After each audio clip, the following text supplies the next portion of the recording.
हमारे अराउंड बहुत सारी ऐसे लिविंग थिंग्स होती हैं, नॉन लिविंग थिंग्स होती हैं, जिनको हम कहते हैं कि ये लिविंग थिंग्स हैं और नॉन लिविंग थिंग्स हैं।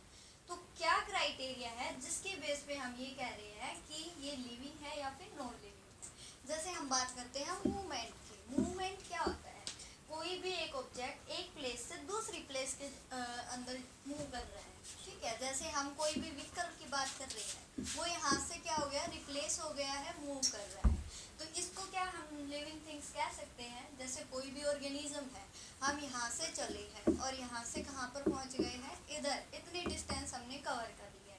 वही डिस्टेंस कवर की है एक व्हीकल ने, तो इसको हम नॉन लिविंग कह रहे हैं और इसको हम क्या कह रहे हैं, लिविंग थिंग्स कह रहे हैं। तो क्राइटेरिया क्या होगा, जो भी लाइफ प्रोसेस शो करेगा उसको तो हम कहेंगे लिविंग थिंग्स, और जो नहीं करेगा उसको हम कहेंगे नॉन लिविंग। लाइफ प्रोसेस की डेफिनेशन अगर हम देखें तो क्या होगी, the basic function perform by living organism. वो बेसिक फंक्शन जो किसी भी लिविंग ऑर्गेनिज्म के द्वारा परफॉर्म किए जाते हैं टू मेंटेन देयर लाइफ, अपनी जिंदगी को बचाए रखने के लिए जो वो कार्य करता है उसको हम क्या कहेंगे, लाइफ प्रोसेस। जय उपक्रम कहते हैं इसको। फॉर एग्जाम्पल रेस्पिरेशन, जैसे हम सांस लेते हैं। न्यूट्रिशन, हम खाना खाते हैं। एक्सक्रीशन, जो वेस्ट मटेरियल है उसको थ्रो आउट करते हैं। तो ये बहुत सारी ऐसी प्रोसेस हैं जो जिंदा रहने के लिए जरूरी है, असेंशियल है। वन बाय वन हम करेंगे। फर्स्ट है हमारा न्यूट्रिशन। किसी भी ऑर्गेनिज्म को जिंदा रहने के लिए किसकी रिक्वायरमेंट होती है, एनर्जी। न्यूट्रिशन क्या होता है, it is the process by which an organism, कोई भी ऑर्गेनिज्म अगर कोई भी न्यूट्रिएंट्स इनटेक करता है, या फिर हम फूड कह सकते हैं, फूड भी क्या है, न्यूट्रिएंट्स है जिसके अंदर कार्बोहाइड्रेट होते हैं, विटामिन होते हैं, फैट्स होते हैं।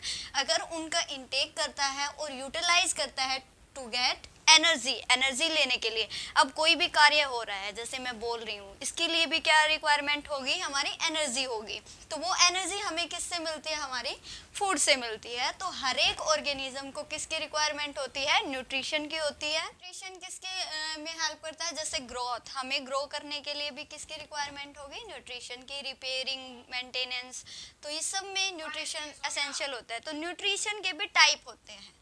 न्यूट्रिशन कितने टाइप का होता है, 2 टाइप्स का होता है। फर्स्ट है ऑटोट्रोफिक न्यूट्रिशन और सेकंड है हमारा हेट्रोट्रोफिक न्यूट्रिशन। तो ऑटोट्रोफिक न्यूट्रिशन क्या होता है, ऑटो, नाम ही से पता चल रहा है, जो सेल्फ करेगा, जो अपना भोजन खुद बनाएगा, उसको हम कहेंगे ऑटोट्रोफिक।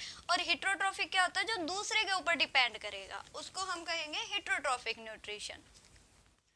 नेक्स्ट है हमारा ऑटोट्रोफिक न्यूट्रिशन। तो ऑटो नाम से ही जैसे मैंने बताया था, जो सेल्फ करेंगे। The nutrition in which organism prepare their own food, वो खुद का खाना खुद बनाएगा by inorganic raw material. Raw material कौन सा होता है, जो कच्चे मटेरियल हम यूज करते हैं, for example carbon dioxide and water. तो ऐसे ऑर्गेनिज्म जो क्या करेंगे, ऑटोट्रोफिक न्यूट्रिशन शो करेंगे, उनको हम कहेंगे ऑटोट्रोफ्स। और ऑटोट्रोफिक न्यूट्रिशन जो होता है उसके अंदर आता है फोटोसिंथेसिस, जो आपने पढ़ा होगा लोअर क्लासेस में। तो फोटोसिंथेसिस क्या होता है, the process by which green plants जो होते हैं, या ग्रीन जो भी प्लांट है, वो मेक्स देयर ओन फूड, वो खुद का खाना खुद बनाते हैं with the help of carbon dioxide and water. Carbon dioxide की हेल्प से वो किसके अंदर चेंज हो जाते हैं, जो हमारा ग्लूकोज है या कार्बोहाइड्रेट जिसको हम कह सकते हैं। तो ये प्रोसेस जो होती है, इसके लिए रिक्वायरमेंट क्या क्या होती है, जैसे फर्स्ट रिक्वायरमेंट हमारी कार्बन डाइऑक्साइड होनी चाहिए, वाटर होना चाहिए, और क्या होनी चाहिए, सनलाइट होनी चाहिए। सनलाइट को हम HNU से भी डिनोट कर सकते हैं। और क्लोरोफिल होना चाहिए, जो हमारे किसके अंदर प्रेजेंट होता है, ग्रीन लीव्स के अंदर प्रेजेंट होता है।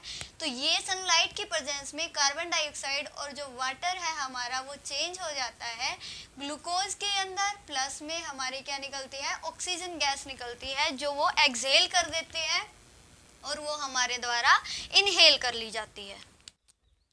तो हमारी फोटोसिंथेसिस की अगर हम रिएक्शन लिखेंगे तो कैसे लिखेंगे, जो कार्बन डाइऑक्साइड था वो वाटर के साथ रिएक्शन करेगा सनलाइट की प्रेजेंस में, और जो क्लोरोफिल है वो उसको किसके अंदर कन्वर्ट कर देगा, हमारा जो ग्लूकोज है या कार्बोहाइड्रेट्स भी इसको हम कह सकते हैं, और साइड प्रोडक्ट हमारे क्या निकल जाएंगे, ऑक्सीजन निकल जाएगी, प्लस में एनर्जी रिलीज होगी जो किसके द्वारा यूटिलाइज कर ली जाएगी, प्लांट्स के द्वारा।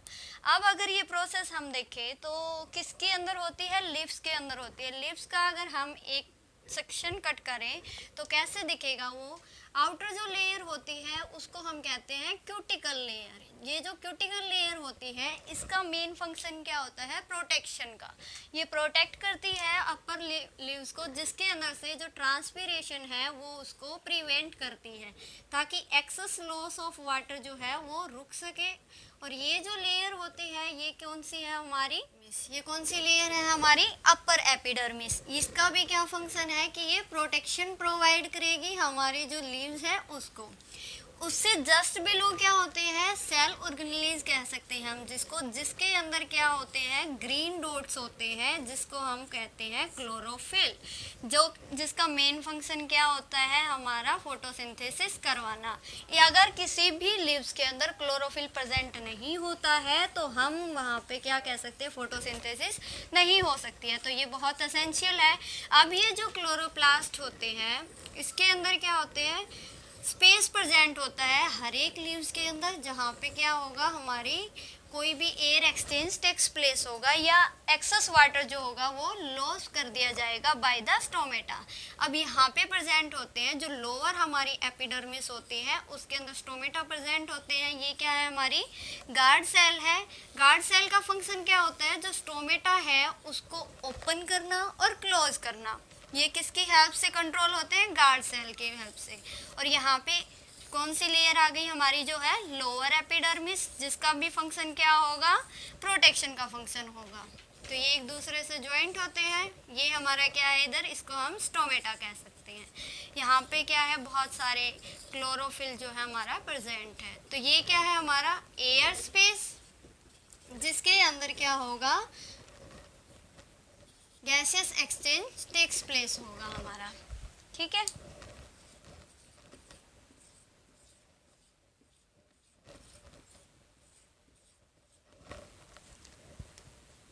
बस इतना। ये जो हमारी फोटोसिंथेसिस हो रही है इसके अंदर क्या क्या चेंज हुए हैं, कौन कौन सी रिएक्शन हुई है, वो वन बाय वन हम देखेंगे। जैसे फर्स्ट फंक्शन किसका होता है हमारा, क्लोरोफिल का होता है। जो क्लोरोफिल है वो क्या करेगा, सनलाइट को एब्जॉर्ब करेगा। ठीक है, उसने सनलाइट एब्जॉर्ब की है, सनलाइट को एब्जॉर्ब करके उसको केमिकल एनर्जी के अंदर क्या कर देगा, चेंज कर देगा। अब ये जो केमिकल एनर्जी हमारी बनी है ये किसके अंदर हेल्पफुल होगी, ब्रेक डाउन ऑफ वाटर। जो हमारा वाटर है इसको ब्रेक डाउन करवाएगी किसके अंदर, हमारा हाइड्रोजन के अंदर प्लस में ऑक्सीजन के अंदर। तो ये ब्रेक डाउन हो गया है।